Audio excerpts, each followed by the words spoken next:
Rnc TV, enhancing networks.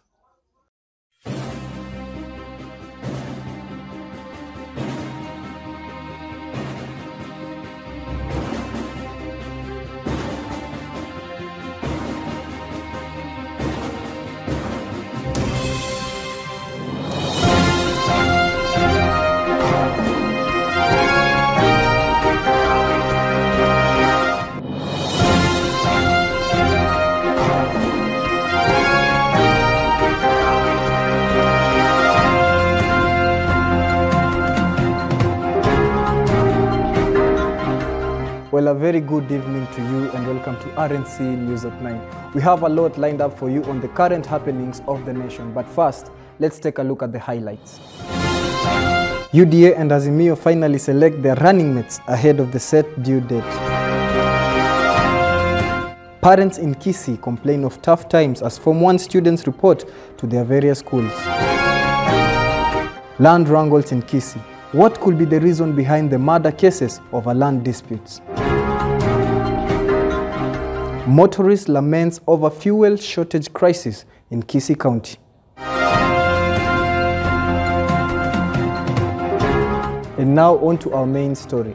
The race for the 2022 general elections is set, and the flag bearers of the two most popular coalitions, Azimio la Umoja and Kenya Kwanza coalitions, have picked and announced their running mates. Raila Odinga selected NARC party leader Martha Karua, while Deputy President William Ruto selected Madira MP Rigathi Gachagua. Melissa Kanana with the report. The two popular party leaders, Raila Odinga and Deputy William Ruto, have finally announced their running mates for the upcoming general elections. Azimio la Umoja, One Kenya coalition flag bearer Raila Odinga has picked on NARC Kenya party leader Martha Karua as his running mate in the upcoming elections. Karua was picked from a list of 11 candidates who appeared for voting before a selection panel that shortlisted 3 names to Raila Odinga for final decision. In his address at KICC, Nairobi, Odinga told the country that he picked Karua as his running mate, describing her as a fighter, safe pair of hands, and a woman with a beautiful soul. Following intense consultations, we have decided that the holder of this office has to be a woman. For the first time in the history of our republic, and on the 7th multi-party election, history is calling us to close the gender gap in our country.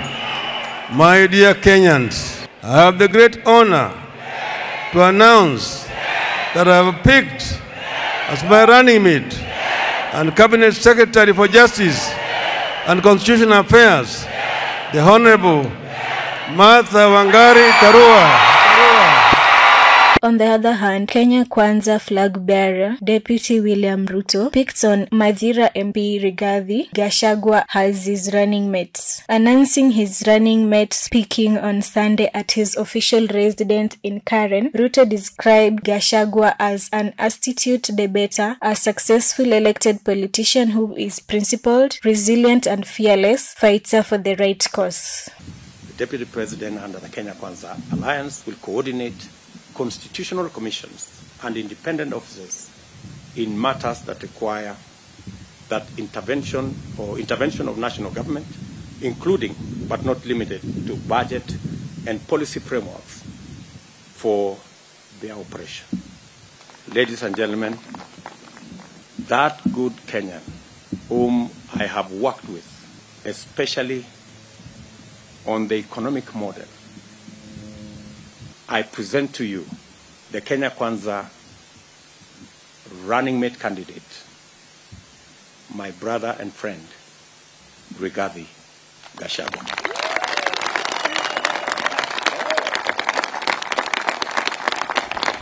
We interviewed some of Kisii town residents to get their views on the presidential candidate's choice of running mates. Ninaitwa Leonora Kemunto. Watu jaribu na mama kidogo tuone vile mambo itaendelea. Lakini hakuna kujaribu kwa mama. Mama anaweza. Mama anaweza. Mama anaweza. Jako Mosota, mfanyikazi kutoka Kisii town. Aswa mimi naongelea juu ya running mates wenye walichaguliwa kwa hao viongozi wetu. Aswa naongelea juu ya Ruto. Alichagua, mimi nilionelea alichagua kiongozi mkakamafu na mwenye ataweza saidia sisi. With the name of the presidential running mate submitted, pressure builds in as the election dates close in. Who will be the next commander-in-chief for the Republic of Kenya? Reporting from Kisii County, Melissa Kanana. Kenya has endured a long history of land wrangles caused by climate change and other factors that come up with population pressure. Kisii County in particular faces a lot of land crisis as population increases, which leads to increasing disputes that are blamed for the killings in the area. Judith Twimur with the report. The high population in Kisii County is putting pressure on the land, leading to land disputes between family members and neighbors. Information from the Kisii High Court Civil Registry indicates that land and environment courts have a backlog of a huge number of land cases.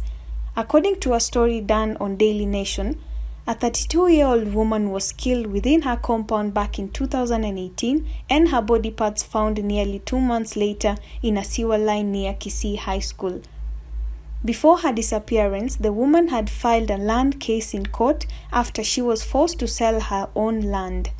The 4 men who were linked to her death were sentenced on 21st April, 4 years after her death. This case, among others, shows how much of an issue land conflict is in Kisii County. We took the story further to the extensive part of Kisii, Bobaracho area. Bobaracho's area's assistant chief associates these land conflicts to the rise in population, unemployment, and greed that lead to murder cases. My name is Vincent Omanwa, an assistant chief Bobaracho sub-location, mambo ya urithi na mashamba. Sinapokuja kesi kama hizo, kwa mfano zile ambazo tumepokea na tunapata ni vijana sana watu wa pikipiki wanasinikiza watoto wauze shamba ili wanunue pikipiki. Na inapofikia hivyo labda upate mzazi amekataa, vijana wanaleta shida, ama tunaweza pata wamepiga mzee ama mama, wamemjeruhi. Sasa kesi kama hiyo ndio tunaona inahusikana na mambo ya shamba.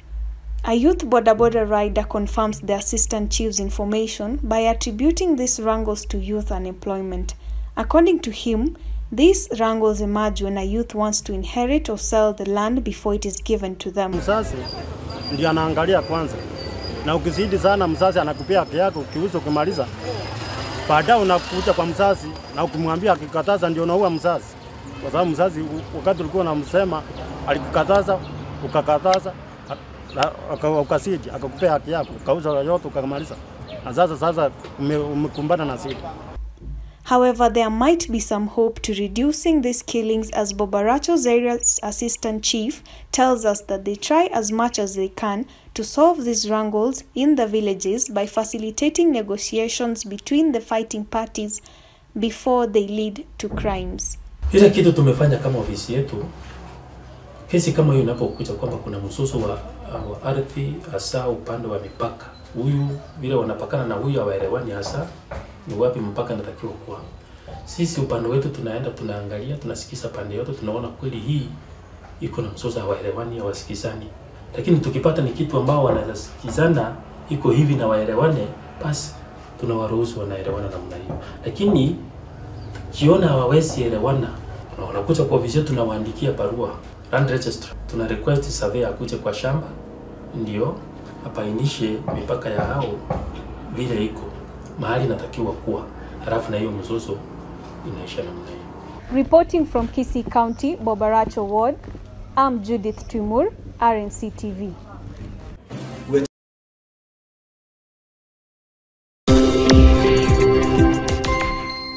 Are you looking to promote your brand, connect with clients, or make memories with family and friends? Then Rnc Media Solutions is the place for you. Rnc Media Solutions is a leading service provider in event coverage, live streaming, videography, photography, and graphic design. Call us on 0729 889 265 or visit our website on www.rncmediasolutions.com. Rnc Media Solutions, enhancing networks.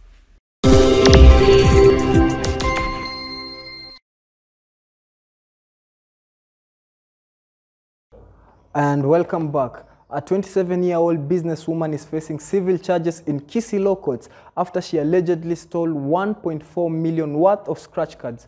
Judith Twimur with the report.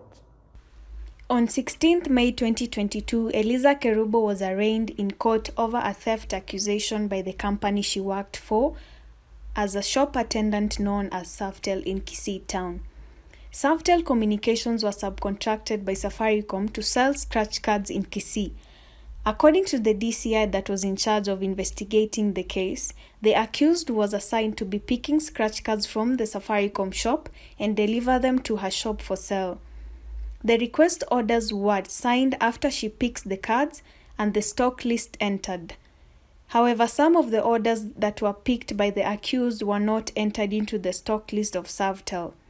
Safaricom provided prints that showed orders from 15th May 2018 to 22nd August 2018 were picked and signed by the accused.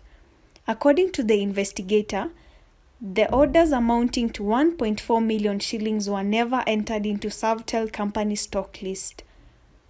The accused, however, claims she delivered the scratch cards and were entered into the system by another person whom she did not mention. The case was set to be heard again in court on 23rd May 2022.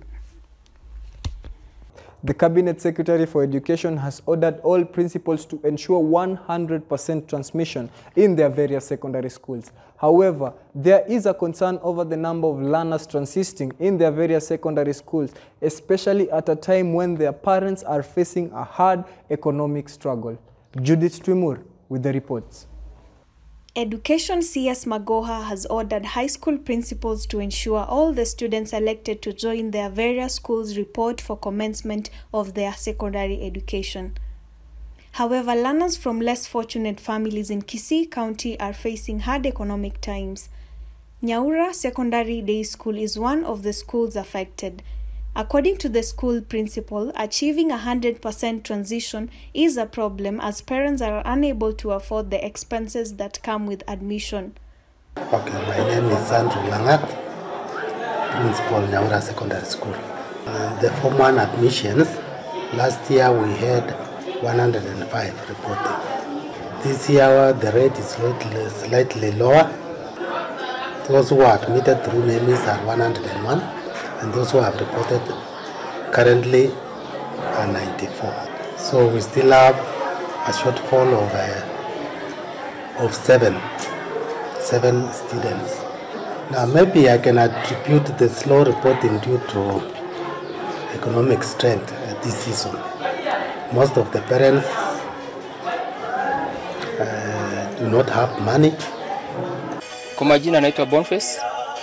Mimi ni mkaji wa Kisii. Nafanya biashara na mtoto ambaye anataka kuingia form 1 na sina uwezo wa kugharamia karo au mahitaji yake ndogo ya shule. The transition rates from primary to secondary schools remain low in some districts in Kisii County. This is despite the government's effort to offer tuition-free secondary education. According to some parents, the reason for the non-transition is due to the lack of funds to pay for school fees. Reporting from Kisii County, Judith Twimur, Rnc TV. Rnc TV, enhancing networks. Need re-energization to keep us going.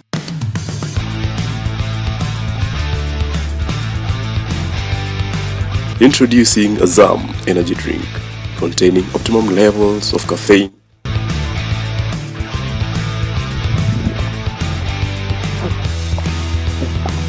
and has an exquisite taste. Azam energy drink, extreme at its best. Welcome back to Rnc News at 9. Moving on to business news. Kenyans across the country are counting losses from a week that threatened to stall all economic activities. Residents in Kisii County have been forced to pay almost double the amount that they usually pay on their public transport fares. Businesses have been disrupted. Both motorists and riders lose hours on queues, hoping to get few liters to keep their engines running. Caleb Ochieng gives us the story. The fuel shortage crisis now enters the second week, with the transport system being the most affected. In Kisii County, motorists and border borders have run out of patience and are now lamenting for having to ground their border borders due to lack of fuel. Mimi naitwa Fred Momanyi. Shida ya mafuta imeleta kasese sana. Watu tuko na matinga nyumbani, tuko na mapikipiki, lakini sasa kupanda pikipiki peke yake ni shida juu ya shida ya mafuta. Ukiona watu wamejazana hapa tangu asubuhi, wengine walilala hapa, hata utafika kwa nyumba familia anza kukuuliza mbona umelala huko kwa mafuta, pengine anaanza kukusuku na wewe ulikuwa tu kwa mafuta. Kwa majina naitwa Thomas Mondondwari, mkaaji wa Bosongo. Nimelala kwa mlolongo tangu juzi. Naletewa chakula hapa na kula, hata kuoga naoga kwa hoteli hapa. Do something serikali. Wana boda boda ndio ajira ya Kenya. Hii population yote kuna pia wanaweza enda. Hii ndio uchumi, backbone ya country ya Kenya. Hii shida ya mafuta imetusumbua sana. Wengine wanatuhusia hata shilingi 300 kwa lita moja. Na tunaambiwa saa zingine mafuta inapatikana upande gani, sehemu za Rongo tukikimbia tunapata mafuta imeisha. Sasa tungeomba serikali ishughulikie hili jambo angalau hata maisha yetu ipate kuendelea. With the situation seemingly getting out of hand, the country could soon be facing a transport crisis if the fuel shortage is not resolved. Caleb Ochieng, RNC, Kisii Town. This is Rnc News. And into the world of sports, Kisii University recently held an inter-county tournament where Nandi County faced off Kisumu County in the semi-finals. The match ended 1-0 with 2 goals from Nandi County being denied.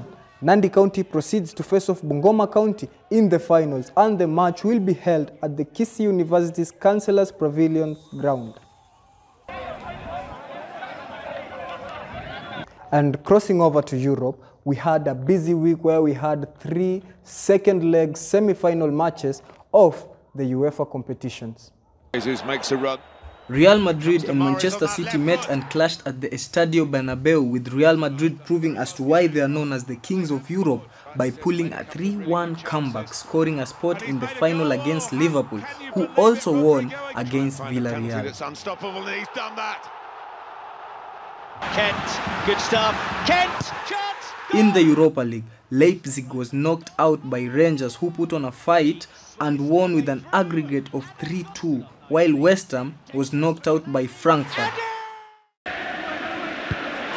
Abraham! A brilliant Leicester tried to fight, but Mourinho's boys won the battle by knocking out Leicester with a 1-0 defeat in the second leg match, making Jose Mourinho to be the first manager to appear in all UEFA competitions finals. Even with the draw, Marseille were knocked out by Framewood after their first leg defeat of 3-2. Sadly off injured as his curse in European football continues on the big nights. And that's all we have for tonight, and we would like to leave you with the bloopers. My name is Timothy Nyambeka, and from our studios we would like to wish you a good night. Thank you. Rnc TV, enhancing networks. Will remain slow. Oh, who will be the next chef? Wacha maneno ya pwe. Kalicha bwana record.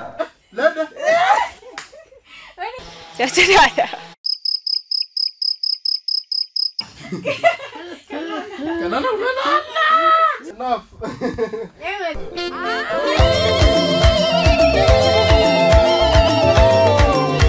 Unaniharibu masikio bana.